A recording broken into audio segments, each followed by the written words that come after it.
welcome back.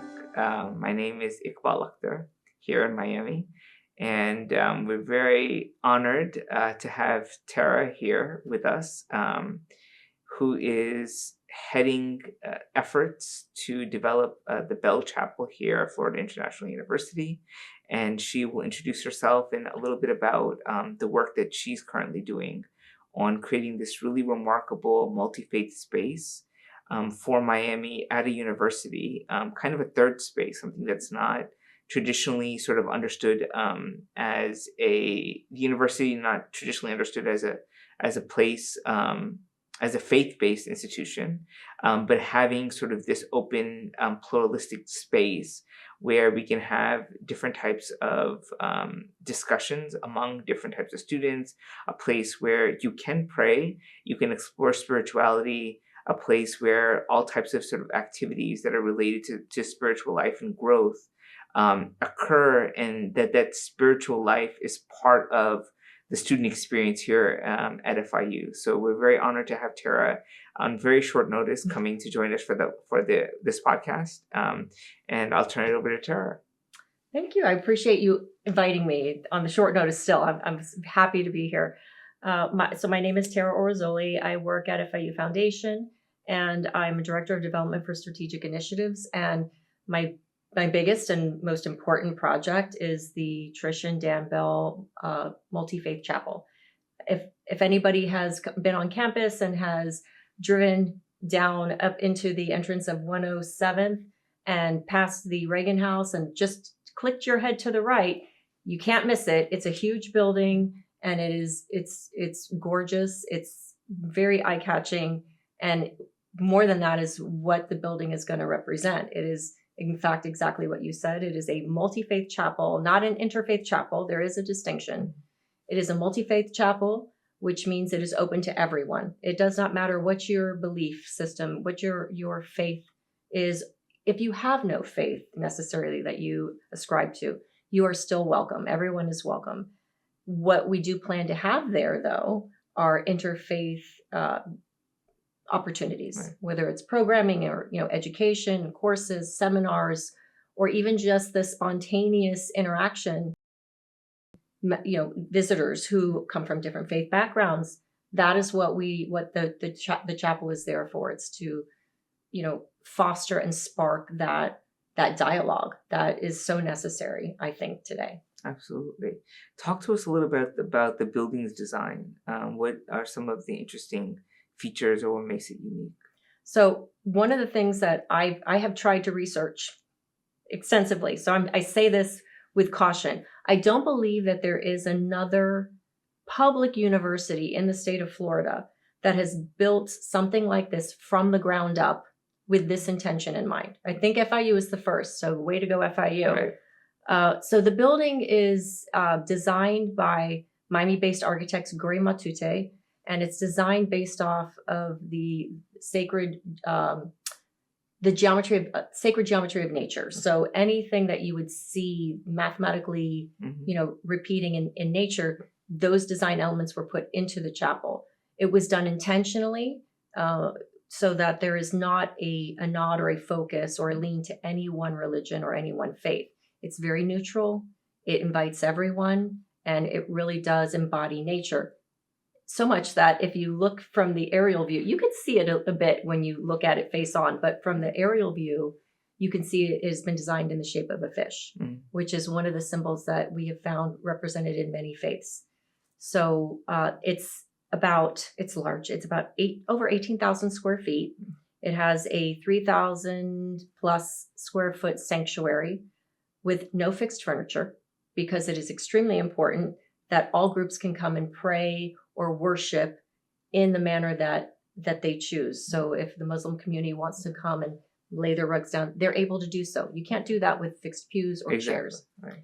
So there's a lot of storage space in that chapel because of that. So, but there's the sanctuary. It has 2 reflection or prayer rooms for individual prayer, which are separate, attached but separate from the chapel itself by a corridor, so that when the chapel is closed during regular hours, students can still come, use their one card, swipe and get in up to a certain time if they feel the need or they feel the desire to pray. Wonderful. Within those individual prayer rooms, as well as in the main bathrooms of the chapel, there are ablution stations so that the Muslim community can prepare before they pray. It also has an event space. Phase 2, we will have with a prep kitchen. We will also have some spiritual counseling rooms. We have about 3 of those. Okay. And we also have a seminar room, so where classes could be held. So it's really a well thought out design, and it's meant to hold many different types of events and really, be there for many different purposes. So phase 2 will be Sacred Gardens. So stay tuned. Oh, wow. That's amazing. Okay, great. Can you tell us a little bit about the background with regards to the Bells and kind of what their initial vision was for this chapel? So the Bells are wonderful human beings, major philanthropists in South Florida, and they've given to many different causes. When they came to FIU and they were approached with different ways that they could help this community, when they heard that there was not a space for students to come and reflect, to pray, to question, to memorialize, they could not believe it. They were shocked. And immediately, I think Trish kicked Dan under the table, or they kicked each other and said, this is it. This is what we're doing.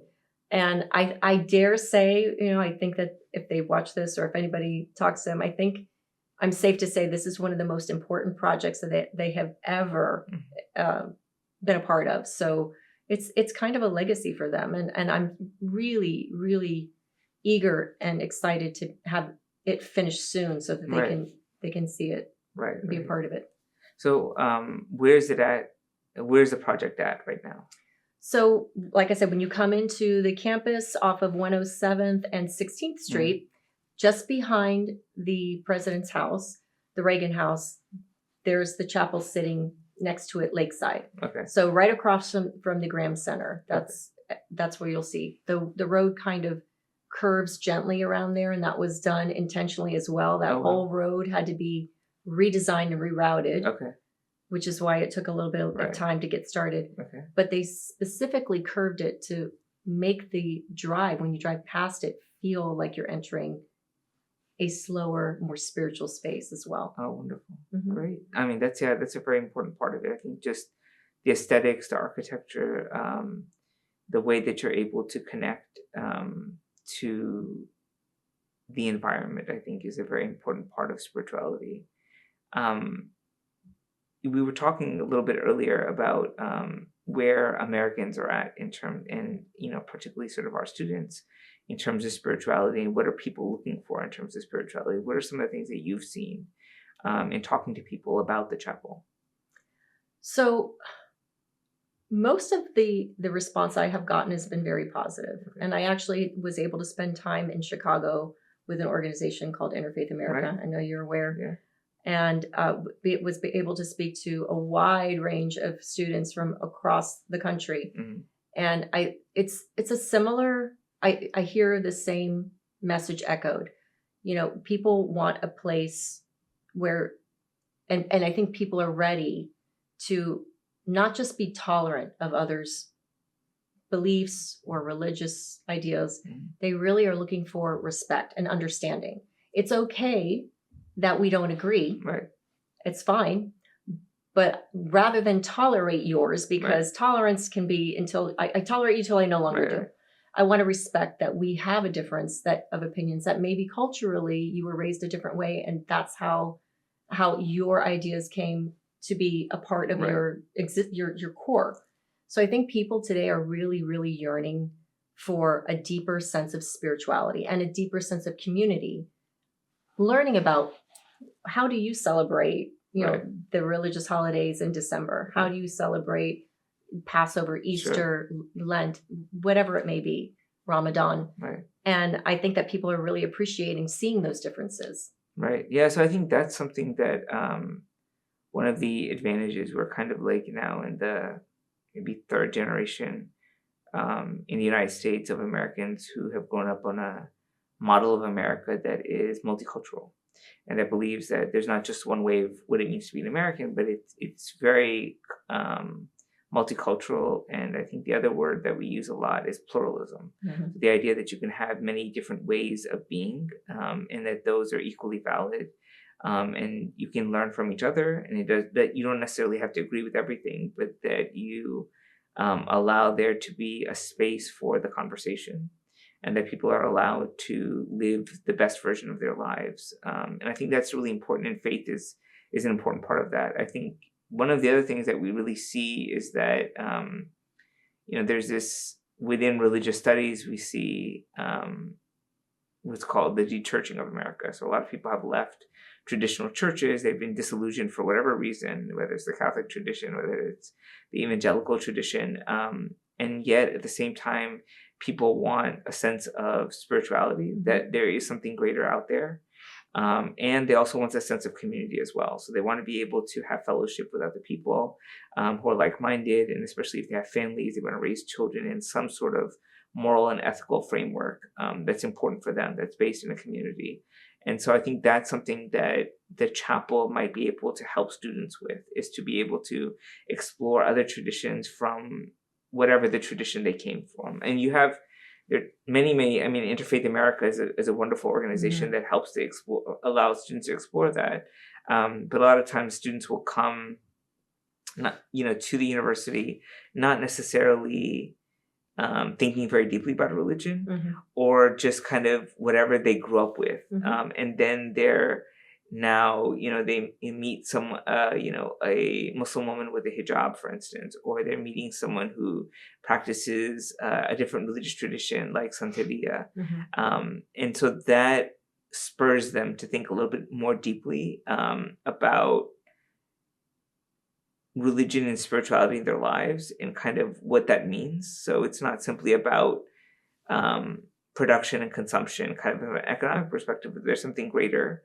And that doesn't necessarily mean conversion either. It doesn't mean that you have to convert to another faith, but simply sometimes even learning about other religious traditions and truth in other traditions strengthens your own understanding of your spirituality. Absolutely, 100% agree. And I really, talking to you now, I've thought of this, but it really does hit home right now, is that I don't think there is a better place to have those discussions and to really dive into that, other than, besides a higher education institution. This is the time that people, we have students of all ages, but where they are going to question. They're out there learning all different disciplines, and it makes you question your choice of what you want to do in your life. What might make you question. And I think that when you take away the fear and is really from not knowing. Oh, absolutely. And when you learn and you get the information firsthand from the woman in the hijab, you realize there are so many more things that we have in common, and so many threads, a thread that connects all of these faiths and all of these religious ideologies, than there are things that separate us. Absolutely. And I think especially like South Florida is just so religiously pluralistic as well. And so like every major faith community in the world is represented in South Florida, which is remarkable. Just the number of immigrants that are here, and just the way that they've invested in building, whether it's a Hindu temple or the remarkable synagogues that are here, and kind of the history of Jewish Miami, and our Jewish museum that we have. There's just so much religious heritage, I think, that's here.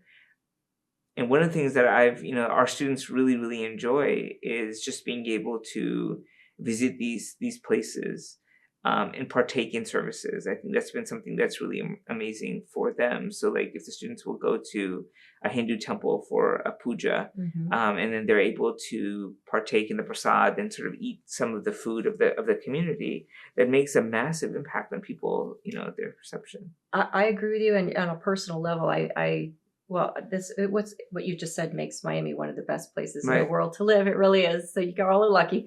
But just being introduced to some of the different ceremonies with my own friends. I have a very close friend who's Hindu, and I've been invited to Diwali, and I've been invited to other ceremonies, and the feeling of welcome and the embrace that I get from her family and making me a part of the ceremony, having me do some of the rituals, movement.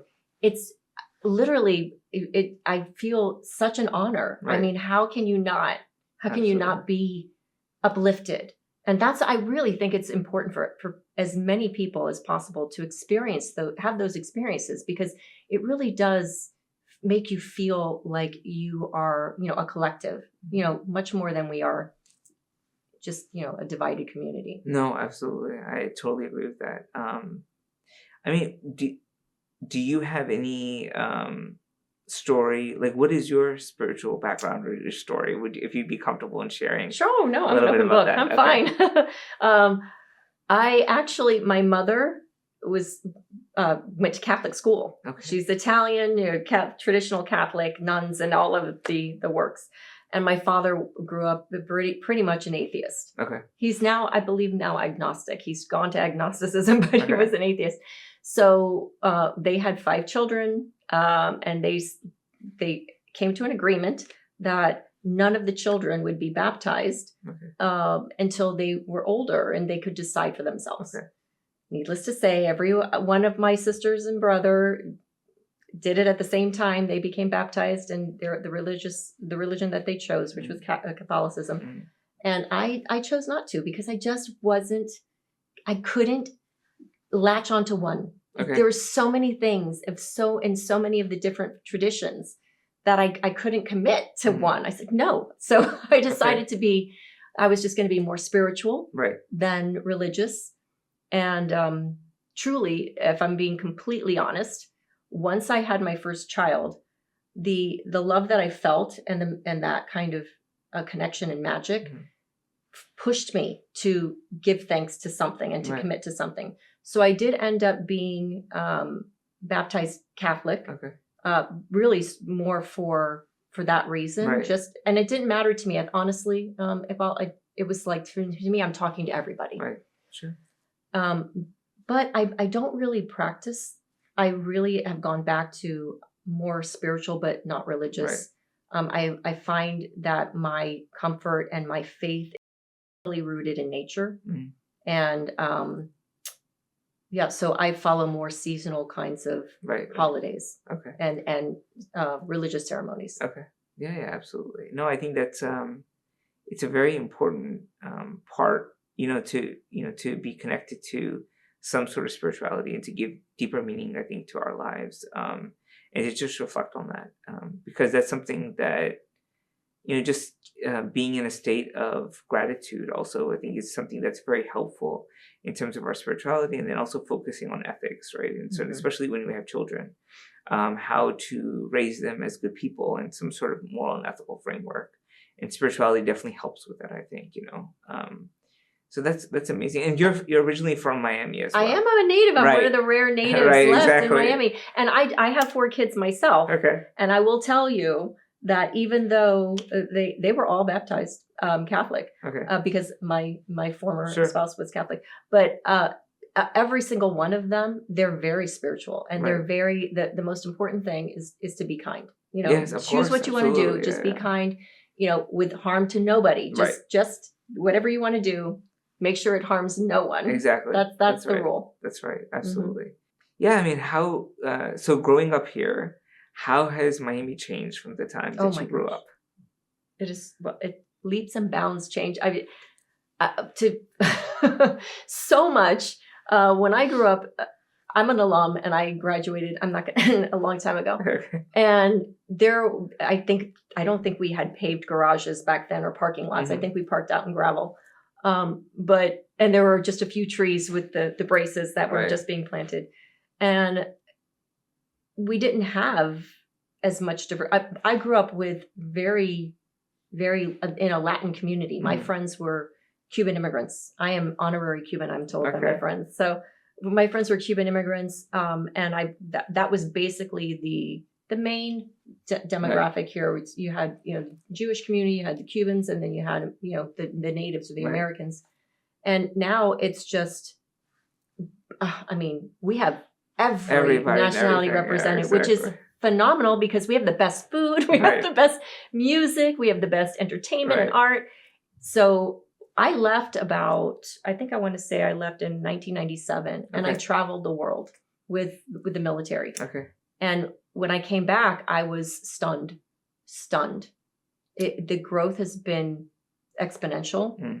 I think that we are one of the most interesting and exciting places to live because of the diversity, because of how many different cultures are represented. Right. I mean, the beaches are great too, and the weather's great too. Right. But it has changed quite a bit. Right. Okay. That's great. I mean, yeah, I think that's one of the assets of FIU and, even the chapel is just that it's in a place where there is a tremendous amount of influx of new energy, different types of people.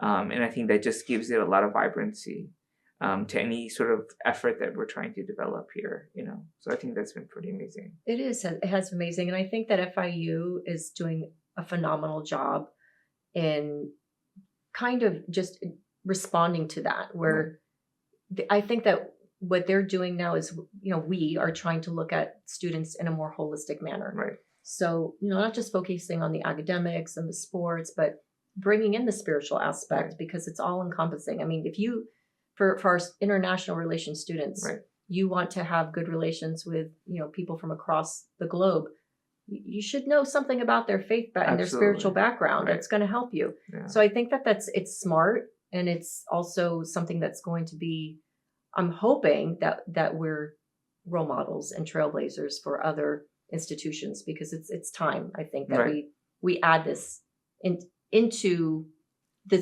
whole student experience. Absolutely. Yeah, no, definitely. I think it's something that, I'm really hoping that we're able to get to phase 2 and, finally have it sort of the full vision kind of realized.